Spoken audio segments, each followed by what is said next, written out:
आज हम तुमको बदला लेने का उपाय बताते हैं कि बदला कैसे लेते हैं। ठीक है, अगर कोई तुम्हारा बुरा करे, कोई तुम्हें अपशब्द कहे, कोई तुम्हें गाली दे, ताना दे, आड़ा टेढ़ा काम करे और तुम्हें उससे बदला लेना है तो कैसे लोगे? कैसे बदला लोगे? आज हम तुमको, अभी तक हमने ये उपाय नहीं बताया था, आज बता देते हैं कि किसी व्यक्ति से अगर बदला लेना है तो कैसे लेना है। तो एक काम करना, उस व्यक्ति से अगर बदला लेना है तो एक लोटा जल भरना, शंकर के मंदिर में जाना और दिल से कह देना मैंने उसको माफ कर दिया।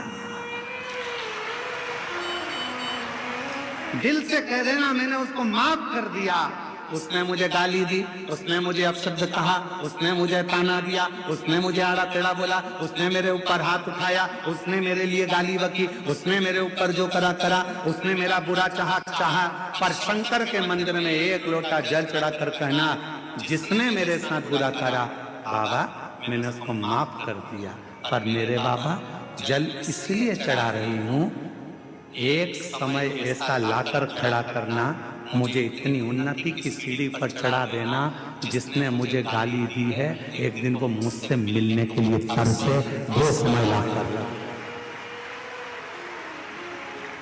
वो समय लाकर रखना बाबा। मैंने उसको माफ कर दिया, मैंने अपने मन से निकाल दिया, मैंने उसको मन से हटा दिया कि कोई ने मुझे गाली दी थी, कोई ने मुझे अपशब्द कहा था। तो ये बहुत बड़ा उपाय है महाराज, दुनिया में इससे जोरदार उपाय नहीं होगा। अभी तक महाराज ने जितनी कथा करी उसमें सबसे जोरदार उपाय यही है, एक लोटा जल सारी समस्या का हल। माफ करना सीखो, गाली दे दी माफ कर दो, अपशब्द कह दिया माफ कर दो, कोई ने कुछ बोल दिया माफ कर दो, किसी ने कुछ कह दिया हो गुरुजी वो ऐसा बोल रहा था, अरे माफ करो जी। तुम जवाब दोगे तो वो क्या करेगा? वो क्या करेगा? सारे देवताओं का अगर आप भ्रमण करेंगे तो द्वारकाधीश द्वारका जी में बैठे हैं, बद्रीनाथ जी बद्रीनाथ में बैठे हैं, जगन्नाथ जी जगन्नाथ में बैठे हैं, भगवान अयोध्यानाथ अयोध्या में बैठे हैं, बिहारी जी वृंदावन में बैठे हैं, भगवान कृष्ण वहाँ, भगवान कहीं इस रूप में, भगवान कहीं ना कहीं मेरा परमात्मा बैठा हुआ।